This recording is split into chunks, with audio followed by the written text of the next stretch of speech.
Hello students, welcome back to our channel. आज हम start करने वाले हैं क्लास 12 बिजनेस स्टडीज का चैप्टर 6 स्टाफिंग का पार्ट सेकेंड। अब हम देखते हैं component element and aspects of staffing. First, recruitment मतलब कि रिक्रूट करना। दूसरा, सेलेक्टेड बेस्ट ऑप्शंस को चूज करना। थर्ड, उनको ट्रेनिंग देना। First, recruitment is the process of attracting and encouraging suitable candidate to apply for the vacant job positions in the organisation. Recruitment एक process है जिसमें ऑर्गेनाइजेशन अट्रैक्ट करती है और एनकरेज करती है कैंडिडेट को कि वैकेंट जॉब के लिए या वैकेंट जॉब पोजीशंस के लिए अप्लाई करें। सोर्सेज ऑफ रिक्रूटमेंट, कौन कौन से किस तरह से रिक्रूटमेंट होता है? ये दो टाइप से होता है, इंटरनल सोर्स ऑफ रिक्रूटमेंट और दूसरा एक्सटर्नल सोर्स ऑफ रिक्रूटमेंट। सबसे पहले हम समझते हैं इंटरनल सोर्स ऑफ रिक्रूटमेंट क्या होता है। Under internal source, the vacant job positions are filled by inducing the existing employees in of the organisation. Internal source का मतलब है कि जो वेकेंट पोजीशन है उसको फिल किया जाता है जो भी ऑर्गेनाइजेशन के एम्प्लॉयज एग्जिस्ट करते हैं। मतलब अंदर ऑर्गेनाइजेशन के अंदर के एम्प्लॉयज से ही उस जगह को भरी जाएगी, वेकेंट जॉब पोजीशन को फिल की जाएगी। अब हम देखते हैं इंटरनल सोर्स ऑफ रिक्रूटमेंट के बेनिफिट्स, एडवांटेजेस और importance. First, it is cost effective for the organisation. इसमें कम कॉस्ट लगता है ऑर्गेनाइजेशन का। Second, it boost the moral and confidence of current employees. इसकी मदद से करंट एम्प्लॉयज के मोरल और कॉन्फिडेंस बढ़ता है। Third, training cost is low and as employees are already familiar with the work. Training का कॉस्ट कम होता है क्योंकि एम्प्लॉयज पहले से ही इस कंपनी के वर्क एनवायरनमेंट से फैमिलियर हैं, मतलब मिले हैं। Fourth, it reduces the chance of leaving the job as employees are aware of the policies and working conditions. इससे एम्प्लॉयज को जॉब छोड़ने के चांसेस कम हो जाते हैं कि उनको पता चल जाता है कि ये पॉलिसीज है कि इंटरनल उनको प्रमोशन मिल सकता है, हायर पोस्ट में जाने को मिल सकता है, इसलिए उनको जॉब छोड़ने के चांसेस कम हो जाते हैं। Fifth, it encourages healthy competition among employees and helps in their growth and development. इसकी मदद से इंटरनल सोर्स ऑफ रिक्रूटमेंट की मदद से एनकरेज होता है हेल्दी कंपटीशन, मतलब अच्छा खासा कंपटीशन होता है एम्प्लॉयज के बीच, जिससे एम्प्लॉयज की ग्रोथ होती है और डेवलपमेंट होती है। अब हम देखते हैं methods of internal recruitment. First, transfer. Transfer is the movement of an employer from one job, department, or location to another without changing the employee's rank or position. Transfer का मतलब है कि एम्प्लॉयज का मूवमेंट करना एक job से या एक डिपार्टमेंट से या एक लोकेशन से दूसरे, उसकी बिना रैंक और पोजीशन बढ़ाए। In transfer the employees continues at the same level. Transfer में एम्प्लॉयज अपने सेम लेवल पर काम करता है, सिर्फ वर्क प्लेस और डिपार्टमेंट चेंज होता है, मतलब काम करने की जगह और डिपार्टमेंट चेंज होता रहता है। अब इसके कुछ की पॉइंट्स देख लेते हैं। ट्रांसफर में सेम डेजिग्नेशन होता है, सेम अथॉरिटी होती है, सेम सैलरी होती है, सेम रिस्पॉन्सिबिलिटी होती है, सिर्फ वर्क प्लेस और डिपार्टमेंट चेंज हो जाता है। नेक्स्ट टॉपिक है promotion. Promotion means moving an employees from one job position to another with a higher level of authority. Promotion का मतलब है एक एम्प्लॉय को मूव करना उसके जॉब पोजीशन से एक हायर पोजीशन और उसको हायर लेवल ऑफ अथॉरिटी दी जाए। In promotion the rank responsibility and Prestige increase, मतलब कि उसका रैंक इंक्रीज हो जाती है, रिस्पॉन्सिबिलिटी और अंडर में काम करने वाले लोग इंक्रीज हो जाते हैं। द सैलरी और कंपनसेशन ऑल्सो इंक्रीज, इनकी सैलरी और कंपनसेशन भी इंक्रीज होती है। नेक्स्ट टॉपिक है external sources of recruitment. External sources of recruitment is a process of attracting candidate from the outside the organisation to fill vacant jobs. External source of recruitment या external recruitment एक process है candidate को attract करने के लिए organisation के बाहर से, और जो भी वेकेंट जगह है, जॉब है, उसको भरने के लिए। अब हम देखते हैं benefits of external source recruitment, external recruitment. First, new perspective. brings different idea, fresh thinking and new approach to the organization. External recruitment से नए एम्प्लॉयज आते हैं, ये नए आइडियाज लेके आते हैं, फ्रेश थिंकिंग और नए अप्रोच, कोई भी काम करने का नया अप्रोच लेके आते हैं ऑर्गेनाइजेशन में. Second point, larger talent pool provides access to wide range of candidate. मतलब ये प्रोवाइड करता है कि ज्यादा से ज्यादा लोग उसमें अट्रैक्ट हो with deserve skills and experience, जिनके पास स्किल्स हो और एक्सपीरियंस भी हो. Third point, access to expert helps in hiring skills, experience and specialized professionals for better result.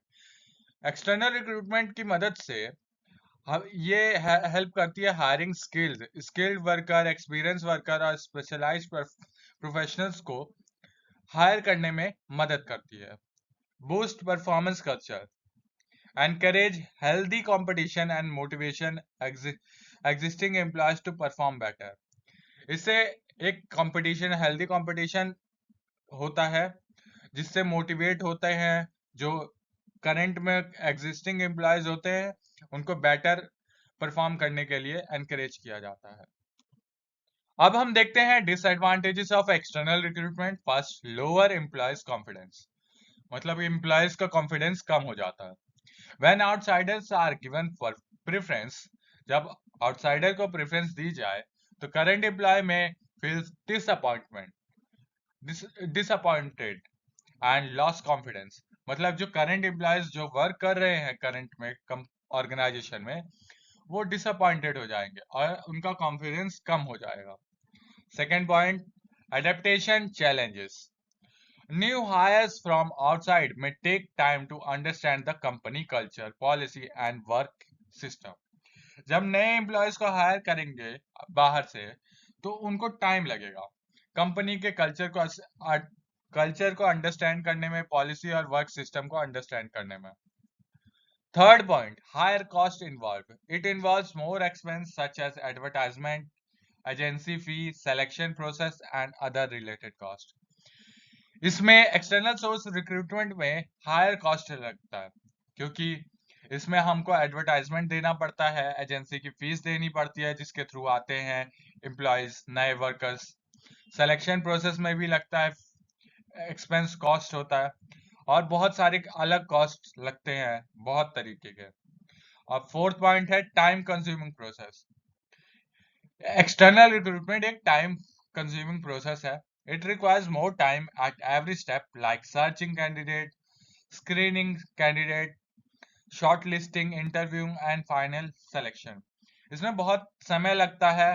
पहले तो सर्च करो कैंडिडेट को, उसको देखो, उसकी स्किल्स को देखें, उसको शॉर्टलिस्ट करें, इंटरव्यू ले और फिर फाइनल सिलेक्शन पे आते हैं. तो ये बहुत टाइम कंज्यूमिंग प्रोसेस है. The common method of external source of recruitment are direct recruitment. In this method, the organization announces the vacant job positions through its own channel, like notice board, get notice, company website और publications. मतलब इस method में, direct recruitment में, organisation announce करती है जो भी vacant job position रहती है कंपनी में, जो भी खाली जगह रहती है, जॉब पोजीशंस रहती हैं, उनको अपने चैनल के थ्रू, नोटिस बोर्ड के थ्रू, गेट के बाहर जो नोटिस लगाया रहता है, कंपनी के वेबसाइट और पब्लिकेशंस के थ्रू अनाउंस करती है. Interested candidate apply directly to the organisation. जो भी इंटरेस्टेड कैंडिडेट होता है वो डायरेक्टली अप्लाई कर सकते हैं ऑर्गेनाइजेशन में. This method is the most useful for job that do not require special skills.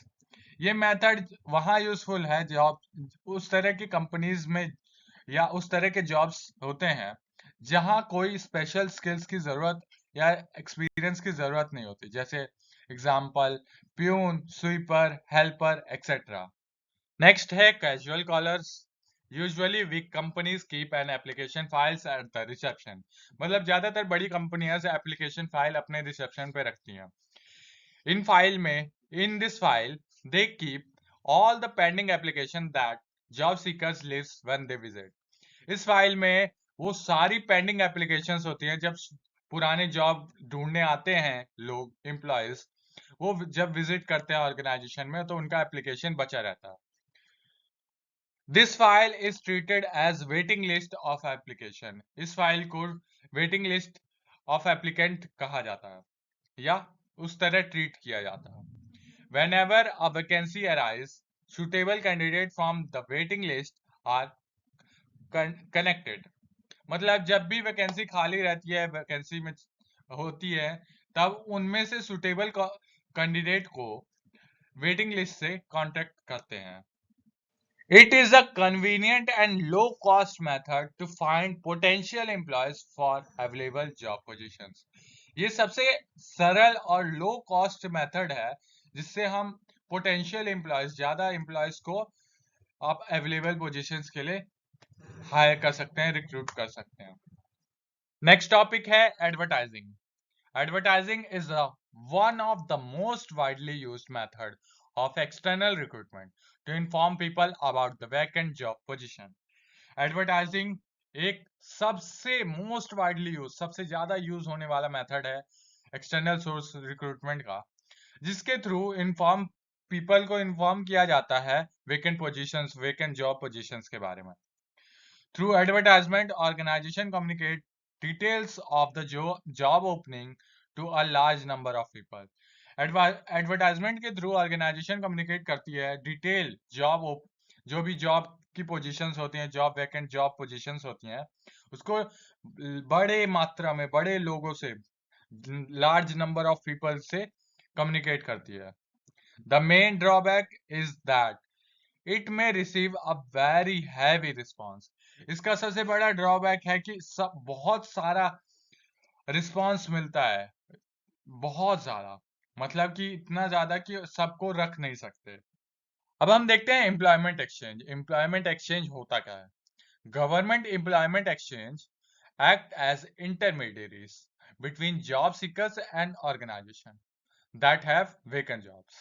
Government employment exchange act वो एक्ट करती है एक इंटरमीडिएट बिटवीन जो भी जॉब सीकर्स हैं और ऑर्गेनाइजेशन है, उनके बीच का काम करती है, उनको कनेक्ट करती है, और ये ऑर्गेनाइजेशन में जो भी वेकेंट जॉब पोजीशंस है उसको बताती है जो जॉब सीकर्स हैं। However, the records maintained by the employment exchange are often outdated or not regularly updated। जो भी रिकॉर्ड मेंटेन किया जाता है एम्प्लॉयमेंट एक्सचेंज के द्वारा, या तो वो आउटडेटेड होता है और या तो रेगुलरली अपडेट नहीं रहता, इसलिए सुटेबल कैंडिडेट, हमेशा सुटेबल कैंडिडेट मिलना मुश्किल होता है। अब नेक्स्ट टॉपिक है placement agencies and management consultant. Placement agencies offer service to match the right people with the right job based on the demand and supply of workforce। They collect biodata and other details from job seekers and forward them to the organization looking for suitable candidates। इसका मतलब यह है कि placement agencies और management consultant organisation को suitable candidate ढूंढने में मदद करती है। ये जॉब सीकर्स की बायोडाटा और डिटेल्स कलेक्ट करते हैं, उन्हें ऑर्गेनाइजेशन तक पहुंचाते हैं, डिमांड और सप्लाई के हिसाब से ये राइट पर्सन को राइट जॉब से मैच करने की कोशिश करते हैं। नेक्स्ट टॉपिक आता है campus recruitment. At times senior officials of company visit university. मतलब ज्यादातर सीनियर ऑफिसर्स कंपनी के विजिट करते हैं यूनिवर्सिटी में, इंजीनियरिंग कॉलेज में और अदर टेक्निकल इंस्टीट्यूट में।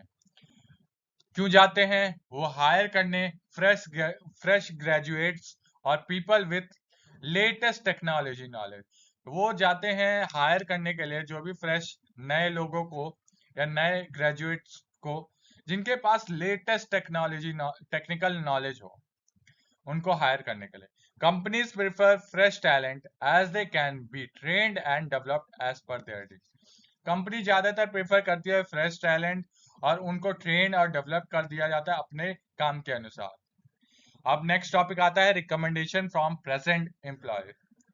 Many companies encourage their employees to recommend the name of their relative, friends and other known peoples for the vacant job opening in the organization। बहुत सारी कंपनियां अपने employees को encourage करती है और रिकमेंड करती है, बोलती है, एम्प्लॉयज को कहती है कि रिकमेंड करो अपने रिलेटिव, फ्रेंड्स और जो भी आपके जान पहचान के लोग हैं उनको अपने कंपनी या अपने ऑर्गेनाइजेशन के वेकेंट जॉब्स के बारे में रिकमेंड करें। अब लास्ट टॉपिक है आता है labour contractor. Labour contractor maintains close contact with workers and arrange the required number of unskilled workers at short notice.